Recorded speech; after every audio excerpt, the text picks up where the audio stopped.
come here. I want to tell you something, okay? If it were up to me, I wouldn't make all these DNA videos, all right? The only reason I'm doing that is because that's what people keep watching. If I put DNA test results in the title, people watch it, comment, and they get really involved. But if it were up to me, I would just make videos like this that are about emotional intelligence and psychology. That's what I actually care about. But what I care about is not what people want to watch. Okay, my time's up. Okay. All right, time to start with the actual video. All right, so this is a response to a video I made called You Decide Who Hurts Your Feelings, Identity Protective Cognition. And Tina Taylor had this to say in response, quote, were there any strategies you used to help you achieve this? I have a hard time not letting parents and friends affect my emotions. Love these cognitive videos. It's awesome when people are excited to share what they are learning. Keep it up, end quote. So let me sort of try to sort this out. If I were to do Emotional Intelligence 101 for beginners, and you say, Nick, I totally respect what you're saying. I think it's awesome that you're at a place where you realize that you have a breaker switch on whether or not you allow other people to emotionally affect you or not. That's cool. I like that, but I don't know how I would do that. How do I not let my friends affect me emotionally? How do I not let my parents affect me emotionally? You know, my response to that is probably going to be unusual, but I'm Nick Shell, and you expect unusual things from me by this point. So this is my answer. You know, it's easy to look around you. The people who you love the most are the ones you hurt the most and who hurt you the most, right? So it's easy to think, Nick, that's impossible. I can't allow these people not to emotionally affect me. How do I do that, Nick? Well, here's what you do. Don't worry about the people closest to you right now in your inner circle. We're not going to focus on them. Let's forget about them right now. Let's expand. Let's go way out here, way out here. Okay, now we're at a point where we're not about that inner circle of close friends and family. No. Where are we? We are driving on the interstate. We are reading someone's comment on Facebook. We're far enough away where we're dealing with people who are not necessarily really close to us. We don't live with them. We don't have to see them every day. They're people way out here in our network. And in fact, people on the interstate, you may see them every once in a while, but you may not ever know these people or ever talk to these people. But imagine this. This is what I've learned about people. See, people are predictable. They are. You can figure out anyone. Once you learn how they're wired, you can figure out any. People are predictable. That's what I want you to know. PAP. People are predictable. So it's like this. Here's what I've learned about people. People who have issues with allowing people to control their emotions. Here's a little test to find out where you are on this. Most people, I'm going to ask you the question now, okay? I want you to visualize this based on this example I just gave. You're driving down the road, okay? You're going the speed limit. Everything's good. Everything's normal. You're listening to your favorite song. Life is good. You're driving. Someone jets past you, honks the horn at you, flips you off.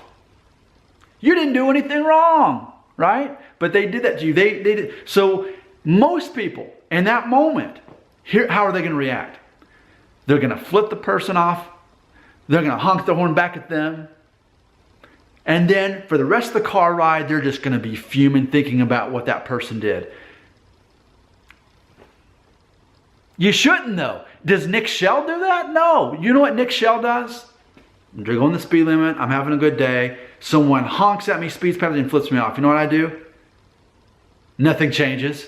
My attitude doesn't change. I think that person's having a worse day than I am. Not my problem. Keep driving.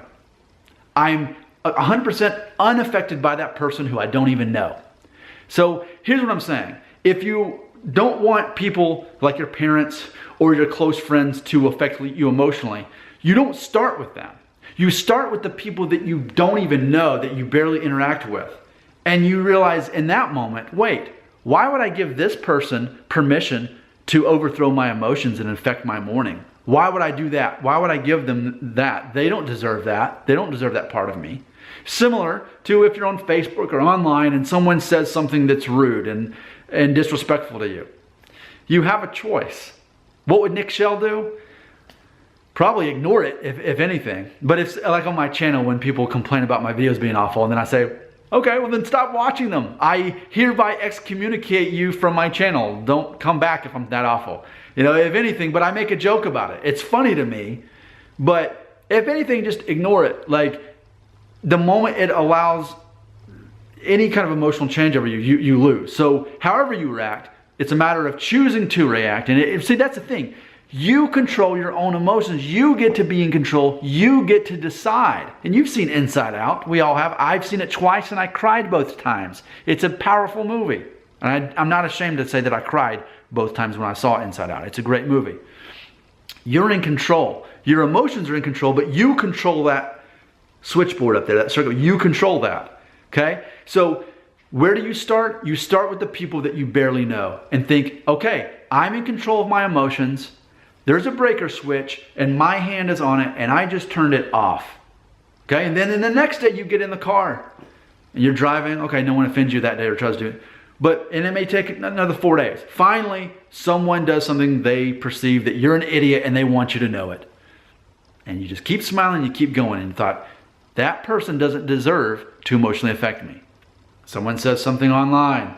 You either ignore it or you just kind of laugh it off, but you're not trying to get back at them and tell them that they're an idiot too. You basically say, if anything, yeah, you're right, I'm an idiot. So be it. You know, that's my response to everyone who complains about me. I either ignore them or I say, yeah, you're right, why do you keep coming back? You know, just, it's a joke, all right? That's all it is. So that's my answer. If I'm gonna say 101, how do you begin to not let other people emotionally affect you? Don't start with the people who are closest to you.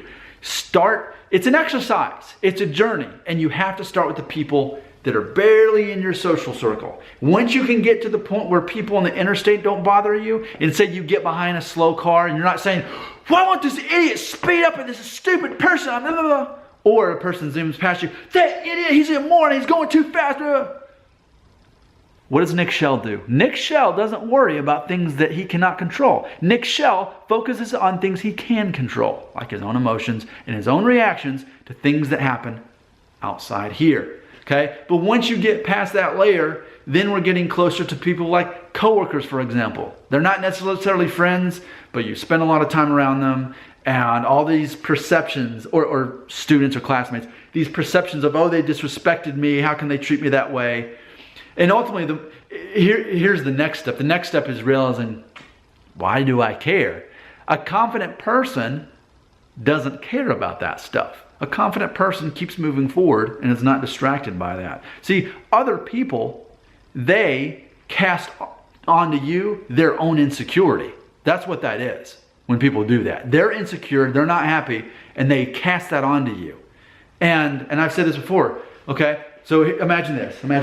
Here, catch. Okay? You know what? You have a choice. You can either catch that negative, toxic stuff, or you can be like Nick Shell and go, and watch it hit the floor. It's not my problem. I'm not gonna catch that. Oh, hit the floor. Oh well, not my problem. Move on with my life. Most people, that's how they respond. Hey, catch! And it's an instinct, and they catch it, and then they're negatively affected by it. Nick Shell lets it hit the floor, is what Nick Shell does. Those other people are not happy. Those other people are insecure. Those other people do not have a healthy sense of their own identity. I do. So when they cast it upon me, it doesn't do anything to me. If anything, it's kind of funny, but I just go on with my life. And see, I think what this comes down to, most fundamentally, is that people like me who don't allow other people to affect their emotions, we're very confident people and we have a good sense of who we are. And one of the best ways to find out who you really are is to acknowledge what you're good at and what you're not good at.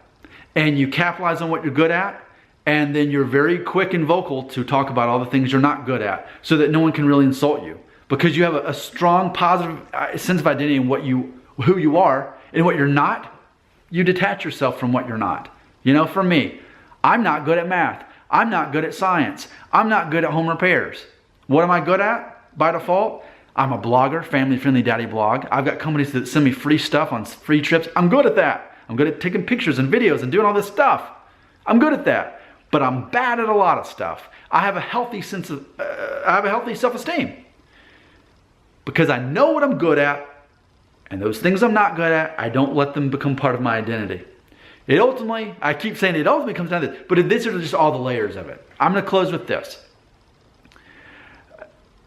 Most people go around in life thinking I'm a good person, yet most people are offended by other people. So if we were all truly the good people that we think we are, why do we keep offending each other and hurting each other's feelings? You know what you can do? You can unplug from that system like Nick Shell has and says, I'm not going to keep living in the illusion that I'm a good person. I'm not. I try to do the right things, but I often disappoint people. As moral as I try to be, I'm not a perfectly moral person. So it's very possible that I could disappoint people and not be a good person in their eyes. And I'm okay with that. I'm confident in knowing that. It's such this, I think people put themselves on a pedestal, but I'm a good person. I'm a good person. And then the moment someone attacks that concept, they fall off their pedestal, but I'm a good person. You can't do that to me. Okay? Hi, I'm Nick Shell, and this has been your free lesson on emotional intelligence. That's the hashtag, emotional intelligence. How do you keep those people that are so close to you from emotionally affecting you when you love them and hurt them the most, and vice versa? You start with the people on your outer circle. You realize that they don't have to negatively affect you. You realize you don't have to catch that toxic hot potato. You realize that if you have a true sense of who you are and you're a confident person, that stuff's not going to bother you anyway. I'm Nick Shell. I care about you, and if it were up to me, I'd only make videos like this. But you know what? The world doesn't work that way. The world doesn't want to know about this stuff. The world wants me to talk about how Jewish I am or how Italian I am. And if I put DNA test in the title, that's what they're going to watch. So sadly, videos like this never even hit 100 views.